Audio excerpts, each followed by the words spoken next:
casa dos 40. Quis perguntar sobre sua aparência, mas percebi nisso minha própria curiosidade lasciva em ação, e não as necessidades terapêuticas dele, então me contive. Jacob continuou. Minha esposa descobre tudo e diz que vai me largar. Prometo parar. Digo à minha amiga online que estou fora. Minha amiga muito brava. Minha esposa muito brava. Eu me odeio então. Paro por um tempo. Talvez um mês. Mas aí começo de novo. Só eu e a minha máquina, não os bate-papos. Minto para minha esposa, mas ela acaba descobrindo. A terapeuta dela diz para ela me deixar. Então minha esposa me deixa. Ela vai para nossa casa em Seattle, e agora estou sozinho. Sacudindo a cabeça, ele diz. Nunca é tão bom quanto eu imagino. A realidade é sempre menos. Eu digo a mim mesmo, nunca mais, destruo a máquina e jogo ela fora. Mas às 4 da manhã do dia seguinte, estou pegando do lixo para reconstruir. Jacob olha para mim com um olhar suplicante. Quero parar. Quero mesmo. Não quero morrer dependente. Não sei ao certo o que dizer. Imagino ligado por seus órgãos genitais, através da internet, a uma sala cheia de estranhos. Sinto horror, compaixão e uma sensação vaga e inquietante de que poderia ter sido eu.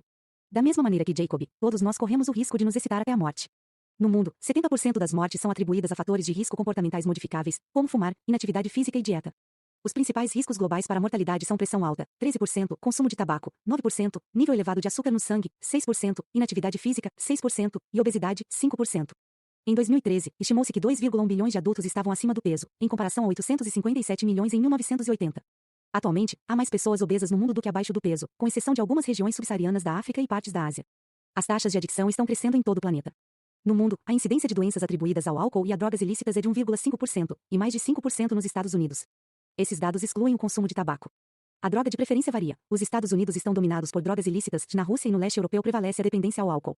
As mortes globais por dependência cresceram em todas as faixas etárias entre 1990 e 2017, com mais de metade das mortes ocorrendo em pessoas abaixo dos 50 anos. Os pobres e pouco instruídos, em especial os que moram em países ricos, são mais suscetíveis ao problema de hiperconsumo compulsivo. Eles têm fácil acesso a drogas altamente compensatórias, de alta potência e grande novidade, ao mesmo tempo em que lhes falta acesso a um trabalho significativo, moradia segura, educação de qualidade, assistência médica acessível e igualdade de raça e classe perante a lei. Isto cria uma correlação perigosa de risco de dependência. Os economistas de Princeton One Case e Angus Deaton demonstraram que os estadunidenses brancos, de meia idade e sem diploma universitário estão morrendo mais jovens do que seus pais, avós e bisavós. As 3 causas principais de morte nesse grupo são overdose por droga, doença hepática relacionada a álcool e suicídio. Case e Deaton chamam esse fenômeno de mortes por desespero. O hiperconsumo compulsivo é um risco não apenas à nossa vida, mas à vida do planeta. Os recursos naturais estão diminuindo rapidamente. Economistas estimam que, em 2040, o capital natural do mundo, terras, florestas, vida aquática e combustíveis, estará 21% menor em países de alta renda e 17% menor em países mais pobres do que hoje. Enquanto isso, a emissão de carbono crescerá 7% em países de alta renda e 44% no resto do mundo. Estamos nos devorando. Capítulo 2. Fugindo do sofrimento. Conheci David em 2018. Ele era um tipo comum, branco, porte médio, cabelo castanho. Tinha um clima de insegurança que fazia com que parecesse mais novo do que os 35 anos que constavam no registro médico. Peguei-me pensando, ele não vai durar. Vai voltar à clínica 1 ou 2 vezes e nunca mais vou vê-lo. Mas aprendi que meus poderes para fazer prognósticos não são confiáveis. Atendi pacientes que eu tinha certeza de poder ajudar e se revelaram intratáveis, e outros que considerei desanimadores e foram surpreendentemente resilientes. Por isto, agora, quando atendo novos pacientes, tento acalmar aquela voz incrédula e me lembrar de que todos têm uma chance de recuperação. Conte-me o que te traz aqui. Os problemas de David começaram na faculdade, mais precisamente no dia em que ele entrou na sala do Serviço de Saúde Mental para Estudantes. Ele era um aluno de 20 anos, estava no 2º ano em uma universidade no norte do estado de Nova York e procurava ajuda para lidar com a ansiedade e o baixo desempenho escolar. Sua ansiedade era desencadeada pela interação com estranhos, ou com qualquer um que ele não conhecesse bem. Seu rosto ficava afogueado, o peito e as costas ficavam úmidos, e seus pensamentos se atrapalhavam. Evitava aulas nas quais teria que falar na frente dos outros. Desistiu 2 vezes de um seminário obrigatório de oratória e comunicação, acabando por cumprir a exigência cursando uma aula equivalente na faculdade comunitária. Do que você tinha medo? Perguntei. Tinha medo de fracassar. Tinha medo de me expor como uma farsa. Tinha medo de pedir ajuda. Depois de uma consulta de 45 minutos e um teste com papel e lápis que levou menos de 5 minutos para ser feito, chegaram ao diagnóstico de transtorno do déficit de atenção, TDA, e transtorno de ansiedade generalizado, TAG. O psicólogo que administrou o teste recomendou que ele desse continuidade com um psiquiatra para receitar um ansiolítico e, David disse, um estimulante para o déficit de atenção. Não lhe ofereceram psicoterapia nem qualquer modificação comportamental não medicamentosa. David procurou um psiquiatra, que prescreveu paroxetina, um inibidor seletivo de reabsorção de serotonina para o tratamento de depressão e ansiedade, e um medicamento à base de anfetamina, um estimulante para o tratamento do transtorno de déficit de atenção. Então, como foi para você? Estou me referindo aos remédios. No começo, a paroxetina ajudou um pouco com a ansiedade. Diminuiu alguns dos piores suadouros, mas não curou. Terminei mudando minha especialização de engenharia da computação para ciência da computação, achando que ajudaria. Requeria menos interação. Mas como não conseguia me manifestar e dizer que não tinha entendido a matéria, fui mal no exame. Depois, fui mal no próximo.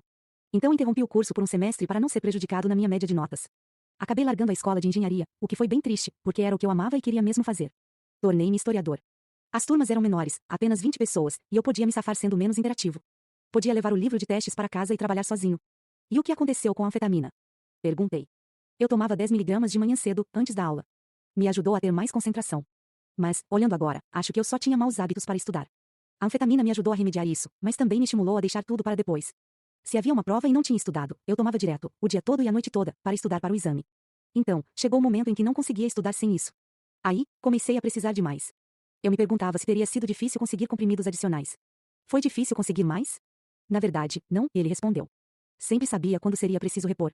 Ligava para o psiquiatra alguns dias antes. Não uma porção de dias antes, apenas 1 ou 2 dias, para não levantar suspeita. Na verdade, já tinha acabado uns 10 dias antes, mas se telefonasse só alguns dias antes, eles repunham na mesma hora. Também aprendi que era melhor falar com os assistentes do médico. Eles eram mais propensos a repor sem fazer muitas perguntas. Às vezes, eu inventava desculpas, como dizer que tinha havido um problema com a remessa da farmácia. Mas na maioria das vezes não era preciso. É como se os comprimidos não estivessem ajudando de fato. David fez uma pausa. No fim, acabou sendo um conforto. Era mais fácil tomar o comprimido do que sentir a dor. Em 2016, fiz uma apresentação sobre problemas com drogas e álcool para o corpo docente e os funcionários da Clínica de Saúde Mental para Estudantes de Stanford. Fazia alguns meses que havia estado naquela parte do campus. Cheguei cedo, e, enquanto esperava no saguão principal para encontrar meu contato, minha atenção foi atraída para uma parede de folhetos em exposição. Havia 4 tipos de folhetos, cada um com alguma variação da palavra felicidade no título: O hábito da felicidade, felicidade sem esforço, felicidade ao alcance e seja mais feliz em 7 dias. Dentro de cada folheto havia receitas para se obter felicidade. Enumere 50 coisas que o deixam feliz, olhe-se no espelho e lixe em seu diário coisas que você ama em si mesmo e produza uma corrente de emoções positivas. E, talvez, o mais revelador de todos, otimize o timing e a variedade de estratégias de felicidade. Seja intencional quanto a onde e com que frequência. Para atos de generosidade, faça a experiência de verificar o que é mais eficiente para você, realizar várias boas ações em um dia ou uma ação a cada dia. Esses folhetos ilustram como a busca da felicidade pessoal tornou-se uma máxima moderna, acabando com outras definições da boa vida. Até atos de generosidade em relação a outras pessoas são enquadrados como estratégia para uma felicidade pessoal. O altruísmo não é mais um bem em si mesmo, passou a ser um veículo para nosso próprio bem-estar. Philip F., psicólogo e filósofo de meados do século XX, previu essa tendência em The Triumph of the Therapeutic, Uses of Faith After Freud ou Triunfo da Terapêutica, o homem religioso nasceu para ser salvo, o homem psicológico nasceu para ser satisfeito. Mensagens que nos incentivam a buscar a felicidade não se limitam ao reino da psicologia. A religião moderna também promove uma teologia da autoconsciência, da autoexpressão e da autorrealização como bem supremo. Em seu livro Bad Religion, Religião Ruim, o escritor e erudito religioso Ross Douthat descreve a teologia God e vinda nova era como uma fé que é, ao mesmo tempo, cosmopolita e reconfortante, prometendo todos os prazeres do exotismo, sem nenhum sofrimento, um panteísmo místico, no qual Deus é uma experiência e não uma pessoa. É impressionante como existe pouca exortação moral nas páginas da literatura Deus interior. Existem frequentes chamados à compaixão e à generosidade, mas pouca orientação para pessoas que enfrentam dilemas reais. E o que existe de orientação equivale a se te fizer bem, faça. Em 2018, meu paciente Kevin, de 19 anos, foi trazido pelos pais, preocupados com o seguinte: ele não frequentava a escola, não conseguia parar no emprego e não seguia nenhuma regra da casa.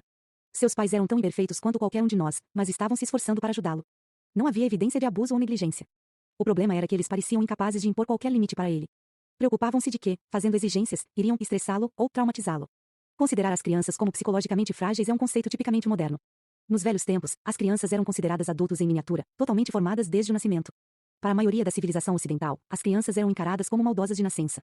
A função dos pais e cuidadores era impor uma disciplina extrema a fim de socializá-las para viver no mundo. Era perfeitamente aceitável usar castigos corporais e táticas de amedrontamento para fazer uma criança se comportar. Não mais.